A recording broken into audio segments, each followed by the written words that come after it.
설교를 준비하는 일이 참 어렵습니다. 쉬운 일이 아니에요. 매주 힘든데 이제 특히나 지난주처럼 몸이 아플 때는 참 더 힘듭니다. 그때만 힘드느냐? 물론 이 외에도 많은 부분에서 힘든 부분은 있어요. 근데 예전부터 저를 정말로 고심하게 만드는 두 가지가 있었습니다. 그게 뭐냐면 첫 번째는 말씀의 찬양이에요. 이렇게 말씀을 다 전하고 난 다음에 이 설교와 어울리는 찬양을 선곡을 해야 되는데 제가 그렇게 아는 찬양이 많지가 않아요. 그러다 보니까 어렵습니다. 찬양곡을 선택하기가. 어쩌다가 한 번씩 딱 맞는 제가 아는 찬양곡이 떠오를 때는 기분이 좋아요. 그것은 간혹 가다가 정말로 간혹 가다 어쩌다 한 번씩 있는 일이고요. 평소는 말씀과 어울리는 찬양을 찾기가 참 쉽지가 않아요. 두 번째가 뭐냐면 설교 제목을 정하는 겁니다. 좀 세련되고 멋진 제목을 탁 정하면은 이렇게 주보를 봐도 와, 뭐 기대감을 갖고 혼자만의 상상의 나래를 펼칠 건데요. 제 제목은 그냥 너무 직관적인 겁니다. 딱 보면 알겠어요. 그러다 보니까 설교가 힘이 들어요. 제목을 보면 결말이 나옵니다. 결말을 알고 있는 성도님들 앞에 그것을 풀어 헤쳐나가야 되다 보니까 이게 참 어렵습니다. 그나마 오늘의 설교의 말씀의 제목은 정하기가 쉬웠죠. 예수 이름의 능력 두 번째입니다. 지난주가 첫 번째였으니까 이번 주에 두 번째로 하면 된다라는 거예요. 그리고 오늘의 제목 우리에게 주신 이 예수 이름의 능력 또한 우리 모두가 정말로 바라고 원하는 그 능력일 겁니다. 특히 지난주 제가 정말로 기도하면서 붙들었었던 그 능력이었어요. 바로 치유의 능력이라는 겁니다. 그리고 오늘 본문의 말씀이 이 사실을 명확하게 뒷받침하고 있죠. 우리 오늘 본문 16절 말씀을 함께 읽어보도록 하겠습니다.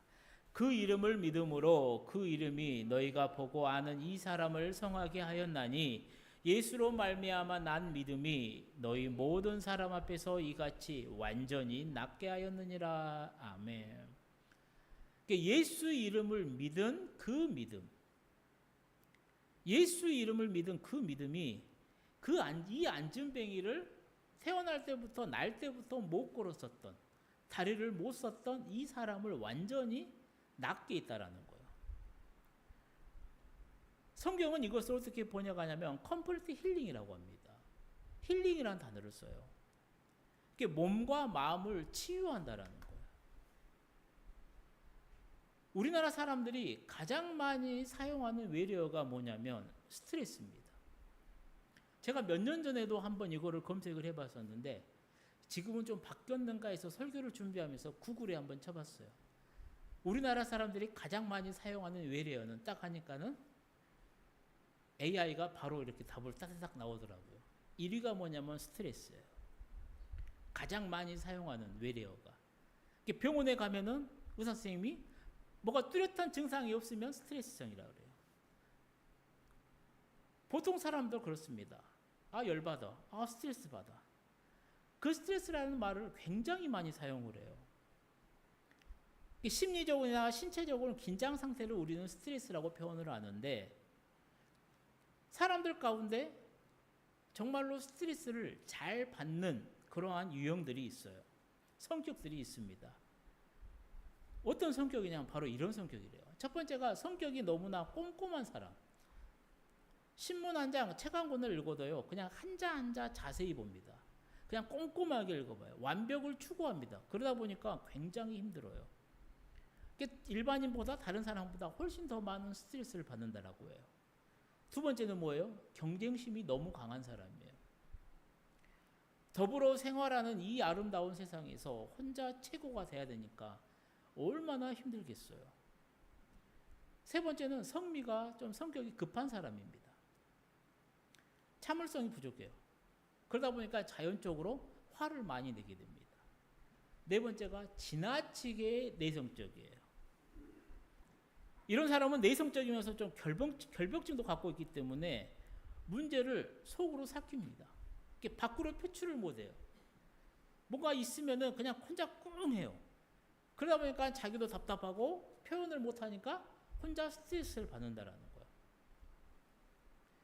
이렇게 네 가지의 성격이 스트레스를 잘 받는 성격이래요. 그러면 이 가운데서 누가 스트레스를 자유로울 수가 있겠냐고요. 아마 우리 모두는 이 가운데 하나는 걸릴 겁니다. 그러니까 여기서 빠져나갈 완벽한 소유자는 없다라는 거예요. 시튼 영성의 집 김종순 수녀님이 이런 말을 해요. 인간의 98%는 각종 중독 증세에 걸려 있다라는 거예요. 그 증상은, 그 중독은 상처에서부터 비롯된다. 80평생 내가 살아오면서 나머지 2%의 건강한 사람을 만나본 적이 없다라고 해요. 이렇게 자기가 만나봤던 그 수많은 사람 모두 다 마음 한편에는 어떤 상처를 가지고 산다라는 겁니다. 그 스트레스가 있다라는 거예요. 어떤 것이든 중독되어 살아가고 있다라는 것이죠. 그래서 너나 할 것 없이 필요한 게 뭐예요? 요즘 가장 필요한 게 뭐예요? 바로 이 힐링이라는 겁니다. 그러니까 저마다 사람은 내 몸과 마음이 치유를 받았으면 좋아요. 그렇기 때문에 이 힐링을 위해서 많이 노력을 해요. 깊은 산속에 가서 좋은 공기를 마시려고 하고요. 최고급 호텔에 가서 힐링 스파를 받으려고 합니다.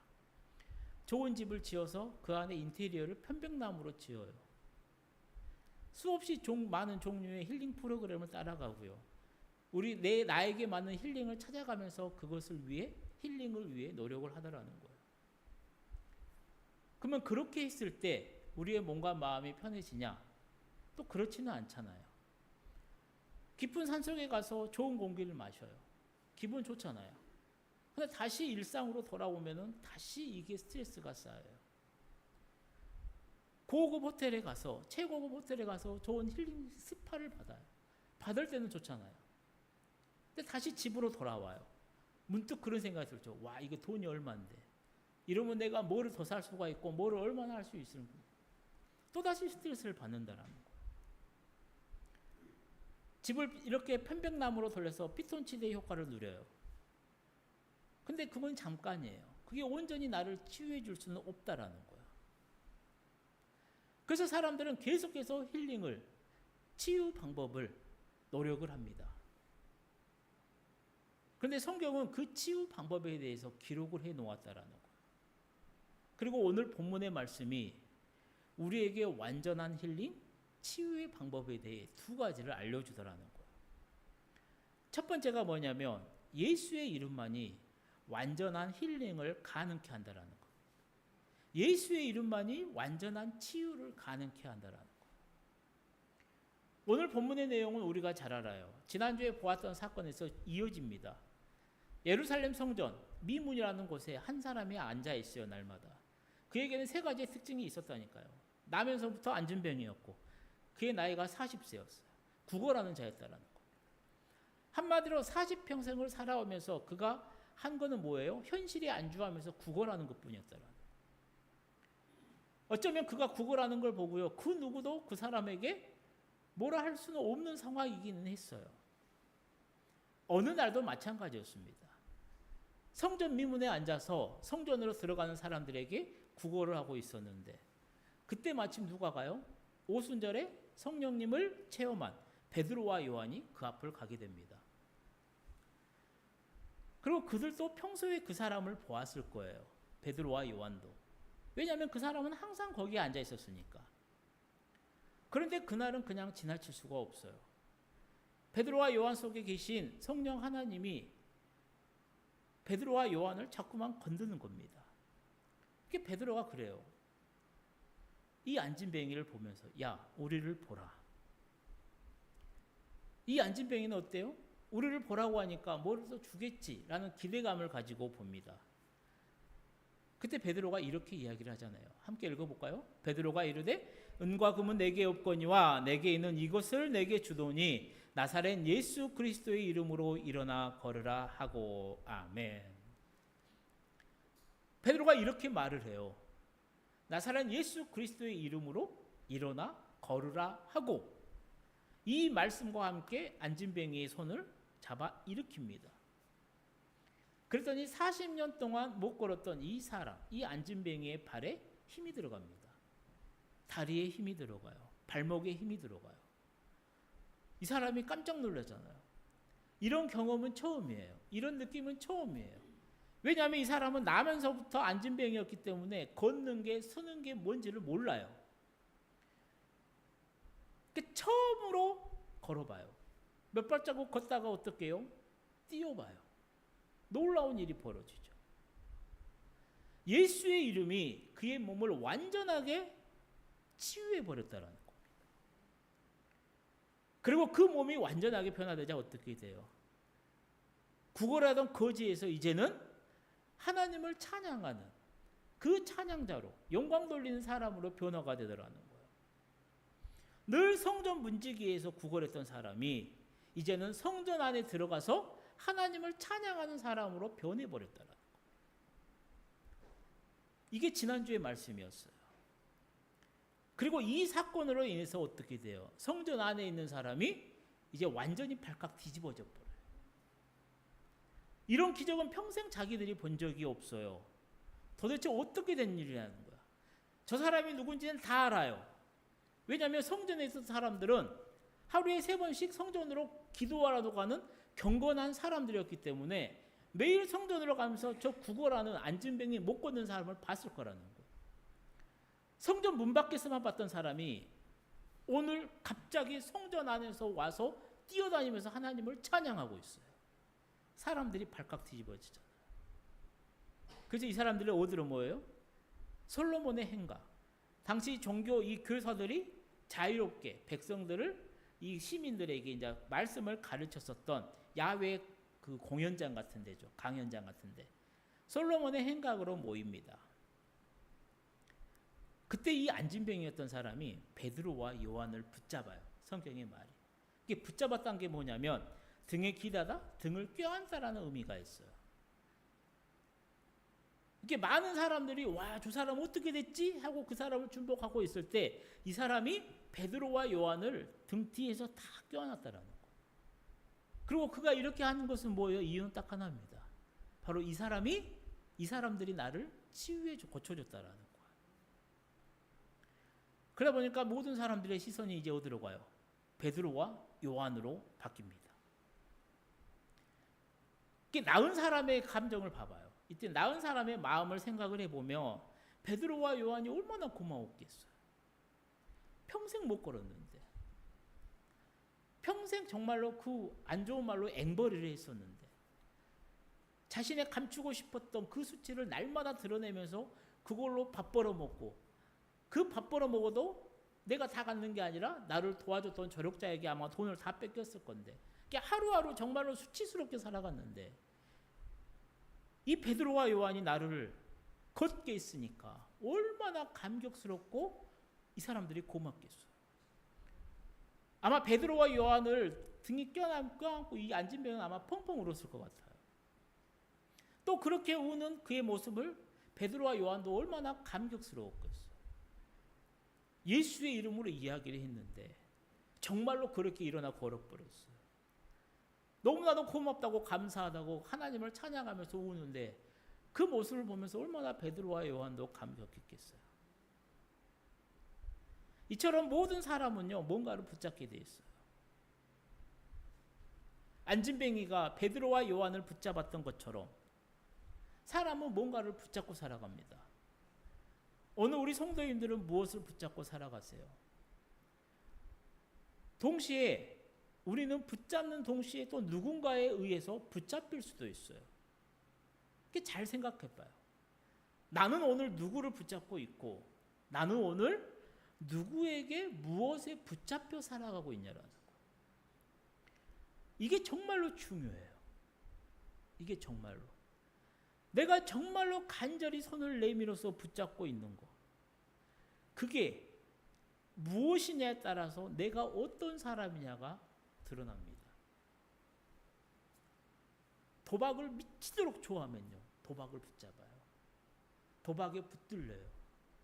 술을 미치도록 좋아하면요, 술을 붙잡아요. 사람을 미치도록 좋아하면요, 사람만 붙잡고 살아가요. 내가 뭐를 붙잡고 있고 내가 무엇에 날마다 붙들려서 살아가느냐, 이것만 잘 점검해 보면요, 오늘 나는 어떤 사람인지가 명확하게 떠올라요. 만약 오늘 본문에 이 안진뱅이가 베드로와 요한으로 인해서 나음을 얻고 치유를 받고요, 베드로와 요한을 붙잡지가 않고 만약에 자기가 구걸하던 그 통을 붙들었다면 어떻게 됐을까? 육신은 나음을 입었지만요, 아마 영혼의 치유는 받지 못했을 거라는 거예요. 그런데 이 안진뱅이에게 이제 다른 것은 다 필요 없어요. 평생 그가 붙들고 왔었던 이 구걸하는 통, 이제는 필요가 없어요. 내던져버렸어요. 이제 이 사람에게 정말로 붙잡을 건 뭐예요? 베드로와 요한이라는 거. 그들을 통해 역사하셨던 예수 그리스도의 이름을 이제는 이 사람이 붙들는 거라는 겁니다. 오늘 아침 우리도 우리 손을 잘 보세요. 나는 무엇을 붙들고 있는가? 그리고 베드로는요, 사람들이 왜 자신들에게 몰려오고 왜 자기를 보는지를 잘 알고 있었어요. 이유는 하나입니다. 이 기적을 일으킨 사람이 자신들이라고 보기 때문에 사람들이 몰려왔다라는 거예요. 그래서 베드로는 이 오해를 빨리 풀어주고 싶어요. 그래서 그들에게 무엇을 해요? 설교를 합니다. 그 내용이 오늘 본문 13절이에요. 우리 오늘 본문 12절 말씀을 함께 읽어보도록 할까요? 베드로가 이것을 보고 백성에게 말하되 이스라엘 사람들아, 이 일을 왜 놀랍게 여기느냐? 우리 개인의 권능과 경건으로 이 사람을 걷게 한 것처럼 왜 우리를 주목하느냐? 아멘. 베드로가 두 가지의 당연한 질문을 해요. 뭐냐면 첫 번째 질문이 뭐예요? 왜 이 일을 놀랍게 여기느냐라는 거예요. 이게 무슨 말이에요?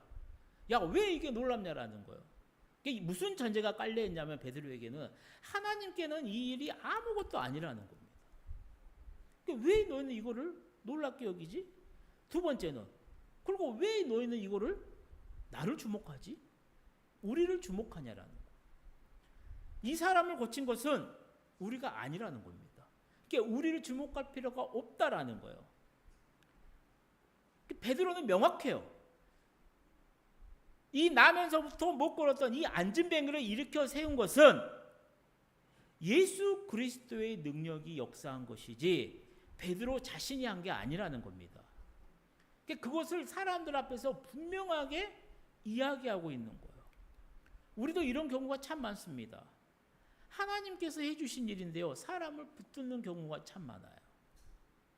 어떤 부흥회나 기도원에 가서 은혜를 많이 받은 사람들이 그날 강사 목사님 설교자를 굉장히 써봤답니다. 유명한 교회라든가 좀 유명한 목사님들을 보면요, 마치 스타처럼 막 출연을 해요. 막 화장 좋게 하고 언변하고, 신도들은요 아주 막 목사님한테 열광을 하죠. 물론 존경한 마음은 귀합니다. 근데 명확하게 하는 건 뭐냐면 하나님께서 그 사람을 사용해서 역사하는 거지 그 사람이 하는 게 아니라는 거예요. 우리가 그 사람을 우상하게 되면은 결국은 실망하게 되어 있어요.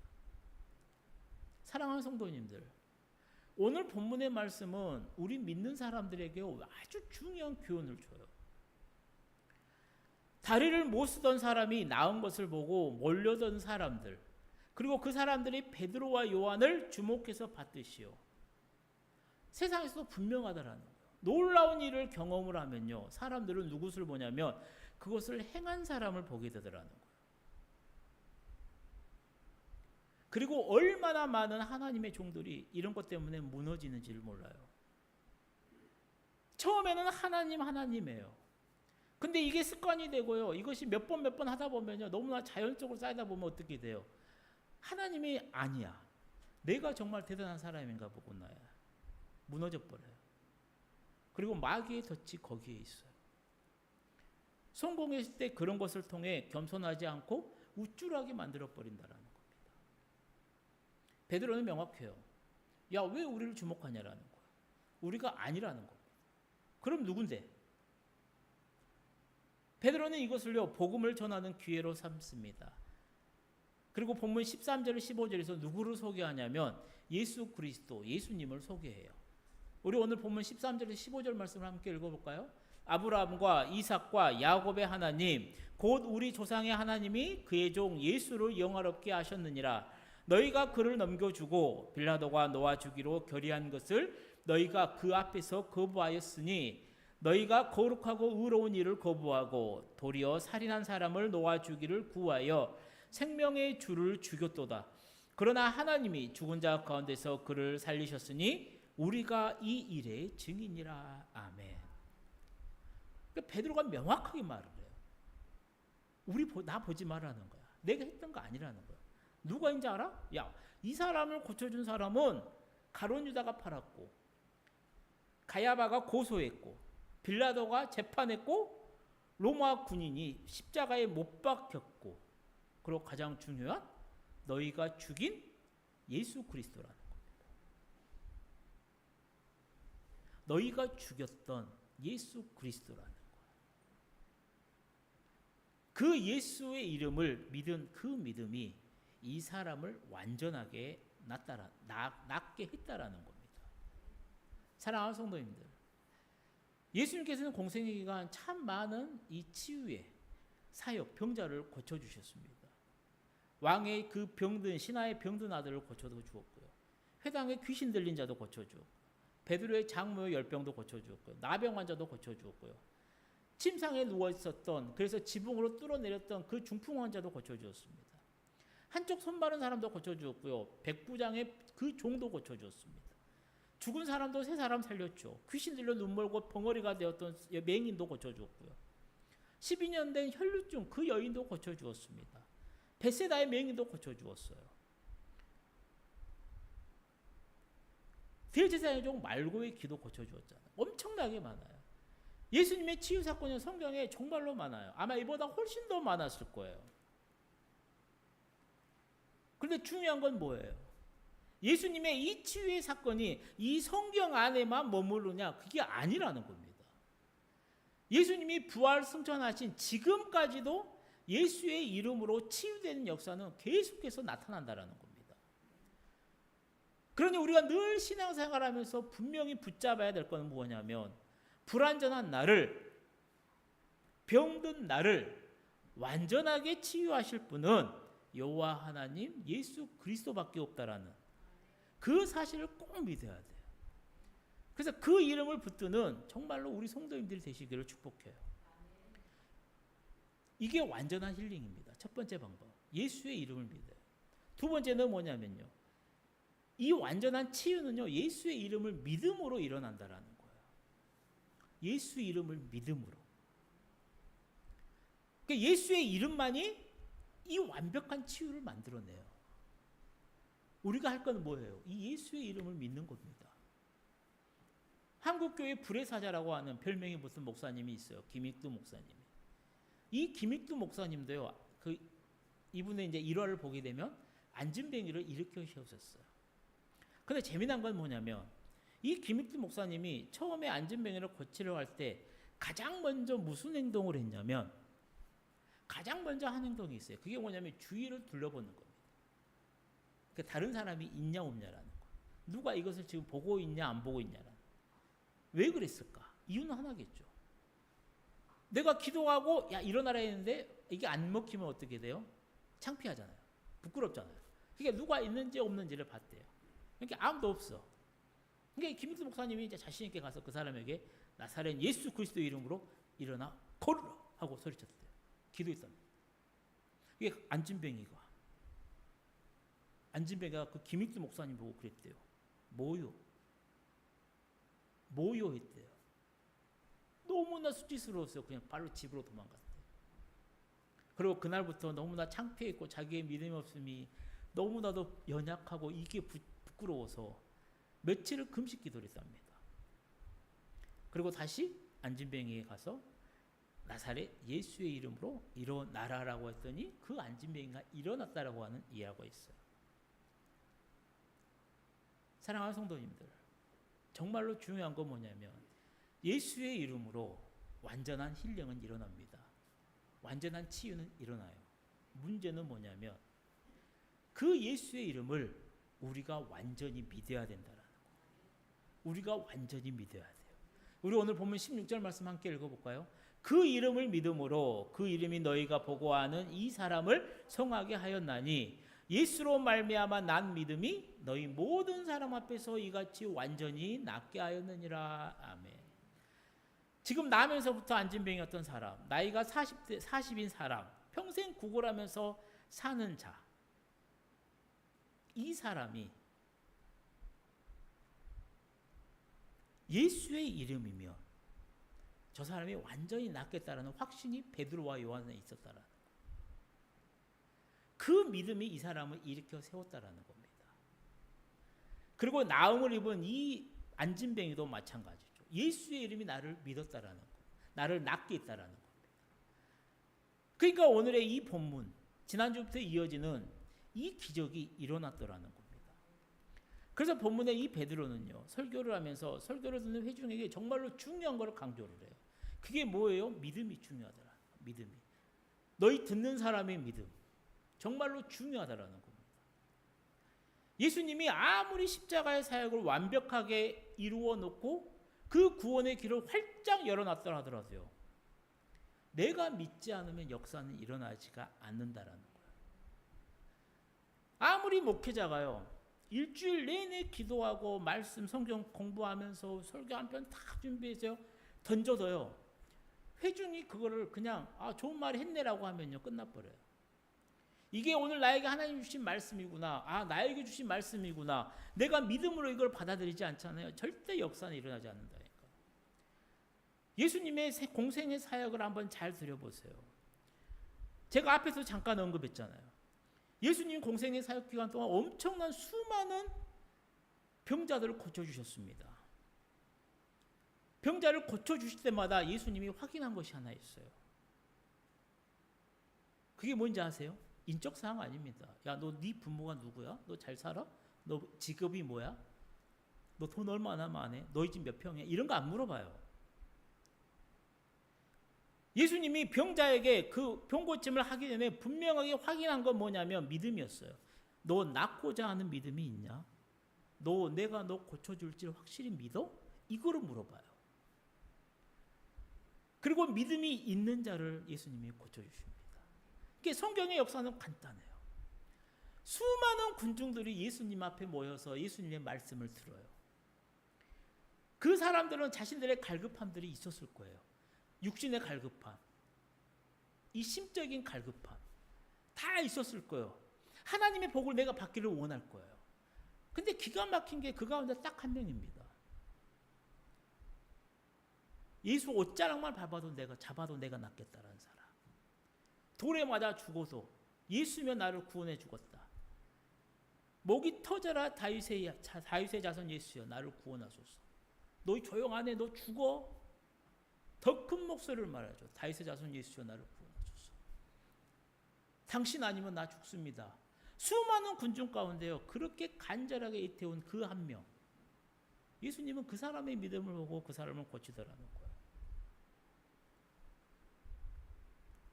낫고자 하는 믿음. 너는 진짜 내가 너를 낫게 해준 것을 믿느냐? 이 믿음이 있는 자를 예수님이 고쳐주더라는 거예요.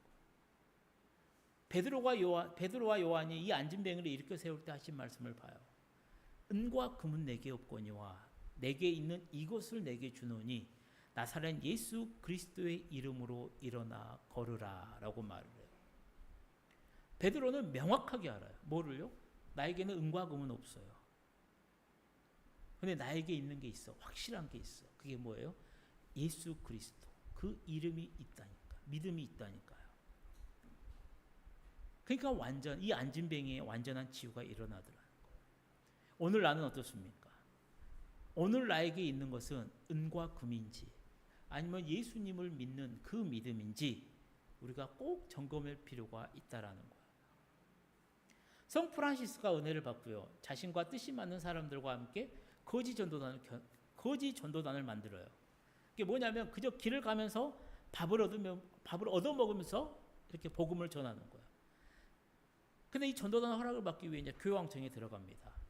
그러니까 교황과 프란시스가 대면을 해요. 그러니까 교황에게는 어떻게 보면 이 프란시스 얘는 좀 비웃고자 하는 마음이 있었는지 몰라요. 이렇게 많은 보화가 있는 창고를 열어줍니다. 그러면서 이렇게 농담을 해요. 이제 은과 금은 내게 없거니라는 말은 이제 우리가 할 필요가 없게 되었습니다. 라면서 그 수많은 금은 보화를 보여주었대요. 그랬더니 프란시스가 조용히 교황에게 대답했다고 합니다. 그래서 나사렛 예수 그리스도의 이름으로 일어나 걸으라 고 말할 능력도 없게 되었다라. 은과 금은 내게 이제 필요 없습니다. 은과 금은 내게 없습니다. 라고 말할 필요가 없을 만큼 부자가 되었다는 것은 뭐예요? 이제는 나사렛 예수 그리스도의 이름으로 일어나 걸으라는 말, 이 능력도 없어진 무능한 교회가 되고 말았다라는 것이죠. 사랑하는 성도님들, 오늘 이 시간에 우리가 지난 시간부터 주신 말씀을 통해 솔직하게 나 자신을 한번 점검해 봤으면 좋겠어요. 지금 나는 은과 금을 믿습니까? 아니면 예수 그리스도의 그 이름의 그 능력을 믿으십니까? 오늘 나는 은과 금을 내가 더 붙잡고 계십니까? 아니면 예수 그리스도의 그 이름을 붙잡고 계십니까? 정말로 바라기는 우리의 삶을 변화시키고 우리를 완전하게 치유할 방법은 오직 예수 그리스도의 그 이름을 믿는 믿음으로만 이루어지는 줄을 아시고요. 정말로 예수의 이름을 제대로 믿고 예수님을 의지하는 우리 성도님들이 되시기를 축복합니다. 이제 말씀을 마치려고 해요. 사랑하는 성도님들, 우리가 믿는 예수의 이름은 지금도 엄청난 능력을 가지고 있습니다. 그리고 우리가 정말로 그 이름만 제대로 믿기만 하면 우리의 삶이 변화되고 우리의 영육이 완전한 치유를 얻게 됩니다. 그러니 오늘 사랑하는 우리 모든 성도님들이 정말로 주신 말씀대로 예수의 이름을 더욱 믿고 의지하심으로 올 하반기는 예수의 이름으로 육신의 치유함과 더불어 영적인 치유함도 받고요. 여러분의 삶도 하나님을 날마다 찬양하는 그 복된 삶으로 변화되어서 하나님을 영화롭게 하는 우리 모든 성도인들이 다 되시기를 주님의 이름으로 간절히 축원드립니다. 기도하겠습니다. 사랑의 하나님 아버지, 우리에게 베푸시는 은혜가 참 많습니다. 오늘도 우리에게 귀한 말씀을 주셨습니다. 아버지, 이 말씀들이 우리의 마음밭에 잘 심겨질 수 있도록 역사하여 주옵소서. 그래서